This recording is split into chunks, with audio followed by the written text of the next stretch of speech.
beautifully crafted puppets of Andre Toulon are not your average Punch and Judy. They are puppets, but they need no strings, no mechanical devices. In fact, they need no human assistance at all.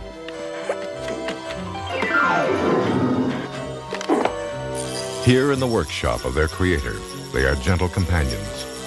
But should they fall into the wrong hands, their awesome powers can become destructive and deadly. That is exactly what happens in Paramount Full Moon's brand new film, The Puppet Master, directed by David Schmoller.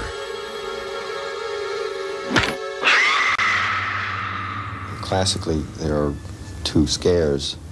There's the shock scare, which is someone coming around a corner saying boo, or the Hitchcockian suspense, which is more the bomb under the table, where if you have a scene with a group of people talking and the audience sees a bomb under the table ticking, knowing that it's going to explode, then it's a much more suspenseful scene. We know that these puppets come alive and are capable of doing bad things, and that's our bomb under the table.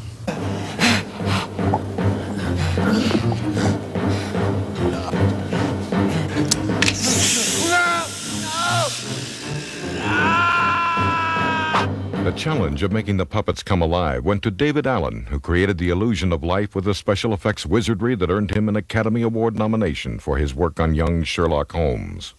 In this scene, the camera's, I guess it's still, or was, set up back there, yeah? So it's a long shot down the hall, and you see him just, I guess she looks back and sees him there. He's not moving really, except that he raises his arm, you know, in a kind of a malevolent, threatening way, without having to have any puppeteers all around him, you know.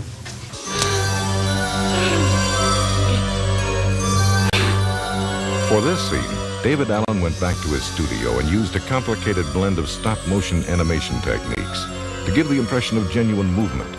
The scene, which lasts 13 seconds, took 2 days to produce. Working the puppets took a skillful blend of other special effects procedures as well. So we have rod puppets, and we have stop-motion puppets, and we also have stunt puppets. These puppets will be used for kicking, when the actor kicks the puppet. When the puppet was going through certain areas that require a certain amount of danger on his part where he may be destroyed. You have all these people working on this puppet. One puppet takes 5 people, and everybody has to work as a group, and you have to start feeling as one person. And so you practice with them and get a kind of a feel for how that puppet moves. And it makes such a big difference to the whole look of it. You can't get that puppet to move without having all these people working and thinking somewhat alike. And that takes time and effort to do that. The only female puppet in the gang has some rather unladylike habits. She has the curves of a woman. She will walk like a woman. And at the same time, she'll spit up a leech. She has, as you can see, this mouth, this is a foam latex, allows the leech to be forced out, and you'll see 3/4 of the leech. So you won't see the mechanism, you'll see the leech moving in and out of her mouth.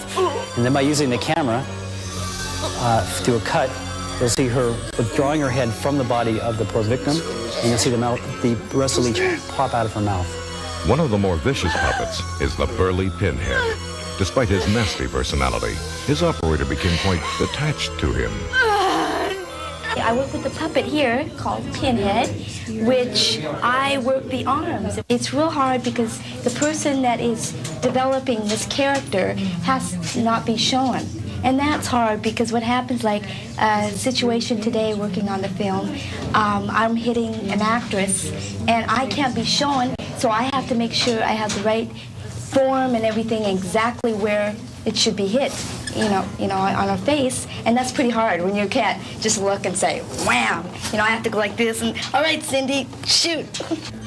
Charles Band, veteran producer of horror and sci-fi classics, including Reanimator, Ghoulies, Dungeon Master, and From Beyond, describes his most recent terrifying inspiration.